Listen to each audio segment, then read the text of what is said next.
আচ্ছা হৰিশ, তোমাৰ মানে পঢ়া শুনা মানে তুমি কিমানলৈকে পঢ়িছিলা? কেতিয়া কেনেকুৱা কি হ'ল? চাকৰি বাকৰিৰ ক্ষেত্ৰত তুমি কি কি মানে চেষ্টা কৰিছিলা নাই চাকৰি বাকৰিৰ ক্ষেত্ৰত? পঢ়া শুনা ইমান নাই মোৰ, মানে বি এটো কমপ্লিট নকৰিলোঁ আৰু সেনেকৈ আধাতে এৰিলোঁ। এৰি পেলাই পাছত সেনেকৈ চাকৰিত মাথা মাৰিছিলোঁ, ইফালে সিফালে দৌৰিছিলোঁ। ইফালে ইফালে দৌৰিছিলা মানে ইফালে ধৰিলোঁ মানে ইফালে ইফালে দৌৰিছিল তাৰপিছত? ধৰিছিলোঁ মানে ইণ্টাৰভিউ গৈছিলোঁ আৰু আচ্ছা। এটা কাহিনী কওঁ, মানে বহুত বেয়া লাগছিল আৰু এইটো মই এতিয়া কেতিয়াও নাপাহৰোঁ আৰু। মই আছাম ৰাইফলছৰ হেৰিত ইণ্টাৰভিউ মাৰিব গৈছিলোঁ কাৰ্বি আংলঙৰ ডিফুত। সেইখিনি সময়ত মানে সেই আৰু স্ক্ৰীন টাচ ফোন ওলাইছিল আৰু মোটামুটি হেৰি মাইক্ৰ'মেক্স কিবা কিবি সেই ফোন ওলাইছিল আৰু জাষ্ট ৰিটেন দিলোঁ যেনিবা। মই বেগত ফোনটো থৈ দিছিলোঁ। মানে আমাক মানে সেই আৰু ৰুমত ভিতৰত লোৱা নাই এক্সাম, মানে এখন পাহাৰৰ সেই হেৰিতে লৈছে আৰু মাটিতে মানে লৈছে আৰু সকলোবিলাকে ৰাউণ্ডকে ঘূৰি দিছে তাতে লৈছিল। তাৰপিছত মই বেগটো মানে এডাল গছৰ তলত থৈ গৈছিলোঁ আৰু সকলোৱে থৈ দিছে, ময়ো থৈছোঁ, সকলোৱে থৈছে তাতে বেগ। যেতিয়া মোৰ এক্সাম শেষ হ'ল, এক্সাম শেষ হোৱাৰ পাছত মই বেগটো আহি চাওঁ, বেগটোত মোৰ মোবাইলটো নাই।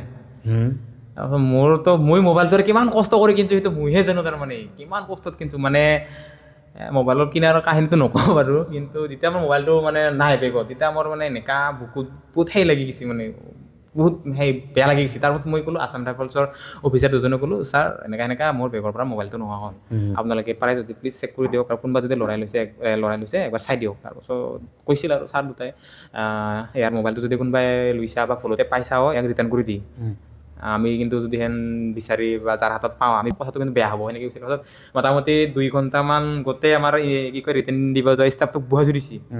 বহাই থোৱাৰ পাছত এজন মানে বিহাৰৰ ল'ৰা নেকি আছিল, সি কৈছে আৰু তাৰ মোবাইলটো হেৰাইছে, আমাক ইমান সময় কিয় বহাই আছা, মোৰ আৰু অহাকালি এক্সাম আছে, মই পটাপট ঘৰত যাব লাগে। সেনেকৈ তাৰমানে থিয় হৈ পেলাই জছত মানে কৈছিল। আছাম ৰাইফলছৰ ইণ্টাৰভিউটোত বিহাৰীও আছিল? গোটেই আহে, বিহাৰী চিহাৰী কলকাতাৰ গিলা গোটেই হয়। আচ্ছা আচ্ছা আচ্ছা। তাৰপাছত মানে তাক ধুনীয়াকৈ মাতিছে অফিচাৰতে, এফালে মাতিছে। তাৰপিছত থিয় কৰা লৈছে আগতে এডাল মানে সেই গাছ আছিল তাতে, এই মুকুৰীয়াশাল যে, সেই গাছৰ ঠানি এডাল ভাঙি লৈ এনেকা কোবাইছে না তাক। প্ৰথমতে মানুহ তাৰ পাছতে ফৌজি হ'বাই নেকি পুৰা গালি দিছে আৰু। মানৱতা থাকিব লাগে মানুহ। তাৰপাছত মই এতিয়া তথাপিও মোৰ মনটো বেয়া লাগিছে, কাৰণ মই মোবাইলটো পোৱা নাই।